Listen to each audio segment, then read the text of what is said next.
Every day on the news, we see a world hurtling from one crisis to the next. Most of us are running faster than ever just to keep food on the table and a roof over our head.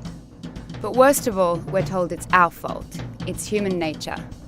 It can certainly look that way, but dig a little deeper and something else emerges. The ever-expanding global economy. A healthy economy is one in which humans meet their needs without destroying nature or without harming others. Our current system has brought benefits to many people, but we are now seeing the true cost of those benefits. The cogs of the modern economy were set in motion in the late 1400s, when the elites in Europe began destroying close-knit, self-reliant communities through a process called the enclosures. They burnt crops and destroyed villages. In the same period, they also began invading and decimating local economies around the world, making slaves of their populations. These slaves were then used to grow crops like cotton and sugar for export. And so began a historical shift, a move away from local communities providing for their own needs towards large-scale production for a global market. The end result was that global traders got richer and richer at the expense of society as a whole. And favouring global traders over community is still a central cog in the economic machine today. Our governments have been using our tax money to subsidize and deregulate these global corporations. Big tech, big ag, big media, big oil, big banks, big pharma.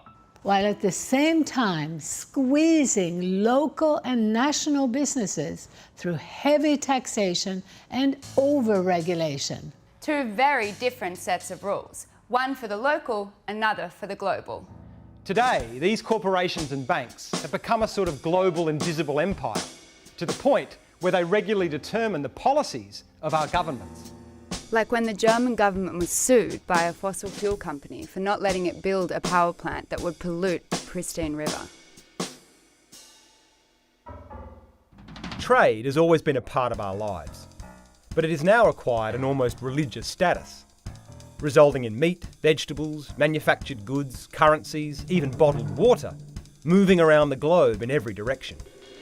In 2019, the US imported 1.4 million tons of beef and veal, and in the same year exported almost exactly the same amount. While English-grown apples have travelled all the way to South Africa to be washed and waxed, then flown back again to be sold. Routinely exploiting human labour and burning vast amounts of fossil fuels. As a result, we are currently using twice as many resources as the Earth can replenish in a year. And at a target rate of 3% growth a year, the global economy will be double its size in 2043 and 7 times bigger in 2100. The taxes we pay from our hard work are not supporting our local communities or the things we value, like health, the environment, or democracy. Instead, they're propping up this ever-expanding economic machine. A machine that made the world's billionaires $3.9 trillion during the first year of COVID. A machine that is driving climate change and mass extinction. A machine that still today requires 45 million slaves. We are blindly crowdfunding our own social and environmental demise.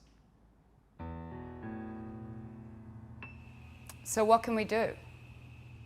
Lots. We can still turn things around if we focus on reversing the central cogs of the machine, away from the global and towards the local. When we realize that the machine is working against almost everyone's interest, then there's genuine hope of building up enough people power to turn the cogs around. Right now, we are allowing the rules of this system to be written by a tiny minority. And why is this happening? Largely because of ignorance. We know that big corporations have too much power, but we hear almost nothing about how the economic system works to give them that power.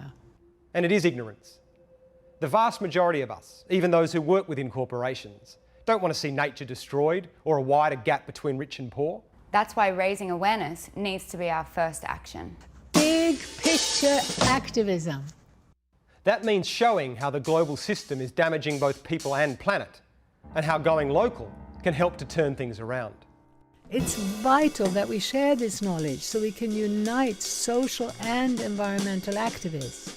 And bring about a mass movement to make a united demand of our governments.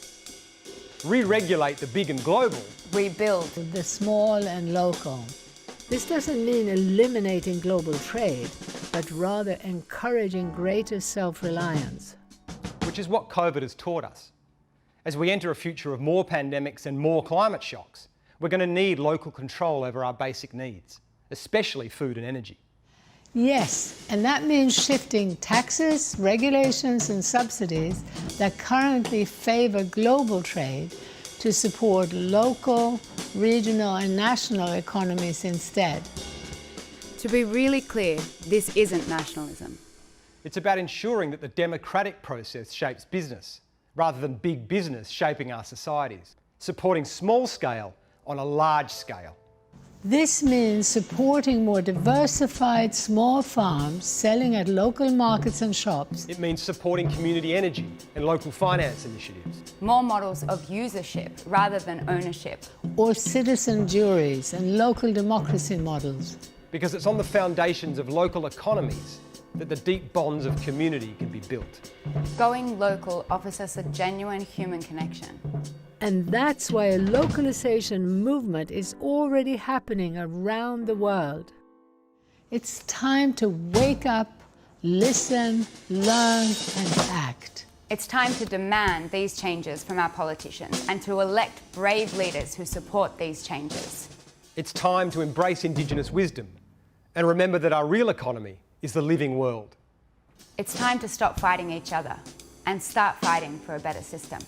Just imagine how different our world would look if we allowed the small, the diverse, the authentic to flourish. There's nothing inevitable or natural about our current system. It's man-made. And if enough of us come together, we can change it.